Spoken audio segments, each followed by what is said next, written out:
नमस्कार, मेरा नाम ज्ञानेश्वर है और आप देख रहे हैं लाइव सिटी से। देखिए, बात महंगाई की हम आपके साथ करना चाहते हैं, लेकिन करने के पहले बहुत कुछ सोचते भी हैं। तेल की कीमतें बढ़ी, पेट्रोल और डीजल दोनों। रसोई गैस की कीमतें बढ़ी, वो भी 100-200 रुपये। इसके बाद भाड़ा बढ़ गया, चाहे ऑटो का भाड़ा हो, चाहे ट्रेन का भाड़ा हो, चाहे बस का भाड़ा हो। लेकिन इस देश में अब महंगाई पर बोलना अब थोड़ा रिस्की है। अब वो वक्त नहीं रहा कि जब आप कहेंगे कि बहुत हुई महंगाई की मार, अब की बार फला सरकार। वक्त ये है कि आप चुपचाप महंगाई खरीदते जाइए, कुछ मत बोलिए। बोलेंगे तो संकट में फंसेंगे। जो कन्वेंशनल मीडिया है, जिसे आप अखबार और टीवी के रूप में देखते हैं, उन्होंने तो बोलना और भी मना कर दिया है। अखबार में यदि खबरें आपको मिल भी जाती है महंगाई के बारे में, तो वो भीतर के पन्नों में मिलेगी, बहुत छोटी सी खबर मिलेगी और उनके लिए यह बहुत प्रमुखता नहीं होगी। लेकिन महंगाई आपको सता रही है, आपके घर के किचन को गड़बड़ा रही है, यह सबों को पता है, लेकिन बोलना नहीं है। यदि आप बोलते हैं और सत्ता पक्ष से जवाब मांगते हैं, तो वो महंगाई के बदले चाइना और पाकिस्तान की बात करने लगते हैं, मठ और मस्जिद की बात करने लगते हैं। तो आज हम आपको वो महंगाई बताना चाहते हैं जो आपके घर की होम मिनिस्टर हैं, उन्हें परेशान करती हैं। हमें यह भी पता है कि आप भी चिड़चिड़ाते होंगे जब आपकी मेम साहब, जो घर का किचन संभालती हैं, आपसे घर खर्चे के लिए अधिक पैसे मांगती होंगी। आपकी कमाई कितनी बढ़ी है, नहीं बढ़ी है, यह आप अपने कैलकुलेटर पर जोड़ सकते हैं। मुझे नहीं लगता है कि आपको बढ़ी हुई कमाई दिखेगी, पर सामान तो महंगे खरीदने ही खरीदने हैं। जो मार्केट की रिपोर्ट्स है, मैं पटना के मार्केट की बात कर रहा हूं। दिसंबर 2020 की तुलना में मार्च 2021 में महंगाई बेलगाम बढ़ी है और यह हमें और आप दोनों को परेशान कर रही है। पेट्रोल डीजल के अलावा हम घर के किचन की जो जोड़ी चीज़ें हैं, उन पर ही आज चर्चा करेंगे। अब देखिए, सरसों तेल एक जरूरी एलिमेंट्स है, या आप कहें कि घर के लिए बहुत ही आवश्यक है। जब आप खान पान करते हैं तो बगैर सरसों तेल के कहाँ खाना बनता है। तो सरसों तेल की कीमत मार्च 2020 में जहां 120 रुपये प्रति लीटर थी, वो बढ़कर अब 160 रुपये प्रति लीटर हो चुकी है। मतलब मार्च 2020 की तुलना में मार्च 2021 में 40 रुपये की प्रति लीटर की बढ़ोतरी है। यदि हम रिफाइंड तेल की बात करेंगे, बहुत सारे लोग स्वास्थ्य के कारणों से रिफाइंड तेल खाते हैं।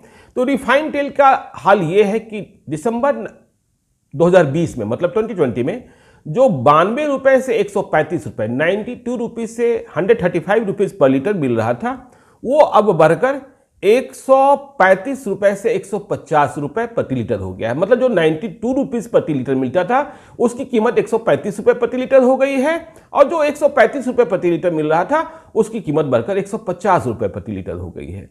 मूंग दाल 105 रुपये से बढ़कर 120 रुपये प्रति किलो है। अरहर दाल की कीमत भी ठीक ठाक बढ़ी है। अरहर दाल पहले 85 रुपये किलो मिल रहा था, और अब बढ़कर 120 रुपये प्रति किलो है। मसूर दाल की बात कर लें, 65 रुपये प्रति किलो पहले था, और अब ये 75 रुपये है। देखिए, सर्फ साफ सफाई के लिए जोड़ी है घर में, तो सर्फ जो पहले 45 रुपये में मिल रहा था, वो बढ़कर अब मार्केट में 55 रुपये प्रति किलो 55 रुपये का है। साबुन जो आप लगाते हैं, हम लगाते हैं, वो जो 20 रुपये में मिल रहा था दिसंबर 2020 में, वो बढ़कर अमूमन 22 रुपये का हो गया है। फेस क्रीम ये पहले जो 49 रुपीज़ में मिल रहा था, देखिए हम एवरेज कॉस्ट को लेकर चल रहे हैं, तो जो 49 रुपीज़ में पहले मिल रहा था, वो बढ़कर अब 54 रुपये हो गए हैं, मतलब 54 रुपीज़। बाइपर जो 32 रुपये में मिल रहा था, वो अब 40 रुपये में हो गया है। और इसी प्रकार से चावल देखिए 38 रुपये, जो साधारण चावल है, सामान्य चावल है, जो 38 रुपये प्रति किलो था, वो बढ़कर 40 रुपये हो गया है, 40 रुपये प्रति किलो। चीनी 37 रुपये से बढ़कर 40 रुपये प्रति किलो हो गया है। तो देखिए, महंगाई जो है लगातार बढ़ती जा रही है। देखिए, आप चाय के साथ बिस्किट्स लेते हैं, तो जो पॉपुलर ब्रांड हैं बिस्किट्स के, उनकी कीमतों में भी देखिए 15 से 25% तक की बढ़ोतरी हुई है। नया ट्रेंड ये है कि बिस्किट्स के जो ग्राम में वैल्यू है, मतलब जो उनका वजन है, उनका वजन थोड़ा कम कर दो। मतलब यदि 100 ग्राम का पैकेट है तो उन्हें 95 ग्राम का 95 ग्राम का कर दो और कीमत वही रखो। लेकिन यदि आप देखेंगे तो महंगाई तो बढ़ गई ना। तो इसी तरीके से सभी सामान में जो महंगाई है, यदि हम पैकेज्ड चावल की बात कर लें जो बंद पैकेट में आता है, तो जो बासमती चावल पिछले 2020 में, मतलब जो 2020 गुजरा है दिसंबर में, उसमें जो 93 रुपीज़ पर केजी मिल रहा था, वो अब बढ़कर 3 महीने के भीतर 115 रुपये प्रति किलो हो गया। आप समझ सकते हैं कि महंगाई की स्पीड क्या है। देखिए, अब यदि हम चावल की ब्रांड की ही बात कर ले, एक 7 स्टार हाफ बॉयल चावल आता है, वो पहले 28 रुपये प्रति किलो मिलता था, अब 35 रुपये प्रति किलो मिल रहा है। 60 हाफ बॉयल चावल भी एक ब्रांड है, पॉपुलर ब्रांड है। यह 30 रुपये पर केजी से बढ़कर 33 रुपये पर केजी हो गया है। मूंग दाल की कीमत आपको हमने बताई ही कि अब 90 रुपये से बढ़कर 110 रुपये से 120 रुपये प्रति किलो हो गया है। तो महंगाई जो है लगातार रुला रही है। आप किसी भी सेक्टर में देखें, मैं कल ही किसी से बात कर रहा था, हमारे सहयोगी बता रहे थे जब हम सुबह ऑफिस की मीटिंग ले रहे थे, कि बच्चों की पढ़ाई भी बहुत महंगी हो गई है। कोरोना में आपने देखा ही कि स्कूलों ने फीस की माफ़ी नहीं करी, जो फीस नहीं जमा कर रहे हैं उनके रिजल्ट्स रुके गए, और इस दफ़े फिर से स्कूलों का फ़ी, एनुअल फ़ी बढ़ाया जा रहा है। कॉपी और किताब भी महंगे हो गए हैं। कॉपी और किताब में अच्छी खासी महंगाई आई है।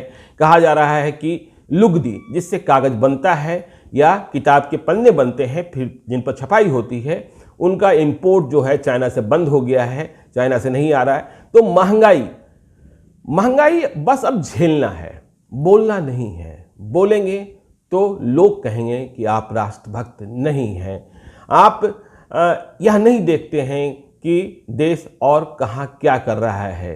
तो महंगाई पर चुप रहिए, ये मत कहिए कि बहुत हुई महंगाई की मार। पेट्रोल डीजल की कीमत तो भगवान ही मालिक है।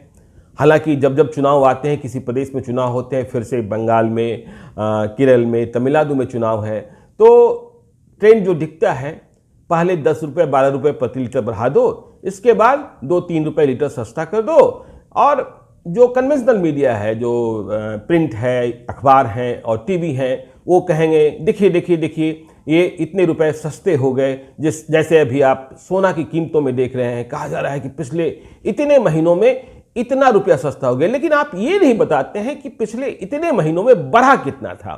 तो बढ़ी हुई कीमत बताएंगे नहीं, घटी हुई कीमत बताएंगे। यदि 12 रुपये लीटर बढ़ा और 3 रुपये लीटर घट गया चुनाव के वक्त, तो इसका फायदा आपको कितना मिलता है, भारत की पब्लिक को कितना मिलता है, यह समझने की बात है और चश्मे से देखने की बात है। लेकिन बोलना कुछ नहीं है। महंगाई को पीना है, महंगाई को खाना है, यह हमारी और आपकी जिंदगी की दिनचर्या हो गई है। कहीं महंगाई से निपटने की रणनीति दिखाई नहीं पड़ती है। सरकार कहती है कि हम निपट रहे हैं, लेकिन कहाँ निपट रहे हैं, कैसे निपट रहे हैं, यह आप भी समझते हैं, हम भी समझते हैं। लेकिन मैंने जैसे आपको पहले ही कहा कि बोलना नहीं है, चुपचाप पीजिए, महंगाई को पीजिए, महंगाई को खाइए, यही आपके फायदे में है। और यदि बोल दिए तो लोग कहेंगे आप राष्ट्रभक्त नहीं हैं, लोग कहेंगे आप दूसरी चीज़ों को नहीं देखते हैं। लेकिन जिनसे पूछिए, उनसे आप यह सवाल नहीं पूछ सकते हैं कि भारत के लोगों की कमाई कितनी बढ़ गई है, और जब कमाई नहीं बढ़ी है तो वे खर्चे कहाँ से करेंगे। यही होगा ना, जो पहले 2 सब्जी खाते थे वो अब 1 सब्जी खाएंगे, जो पहले रोटी दाल खाते थे वो अब रोटी नमक खाएंगे। तो अब ये नियति है, इस नियति को भोगना है। तो अब कैसे भोगेंगे, इसी में चलना भी है, इसी में जीना भी है। हम आपके साथ बने रहेंगे। आप देखते रहिए लाइफ सिटीज़ को। यदि अब तक आपने हमारे यूट्यूब चैनल को सब्सक्राइब नहीं किया है तो जरूर कर लीजिएगा, और यदि इस वीडियो को आप फेसबुक के माध्यम से देख रहे हैं तो पेज को लाइक कीजिएगा, ट्विटर पर भी हमें फॉलो कीजिए। धन्यवाद।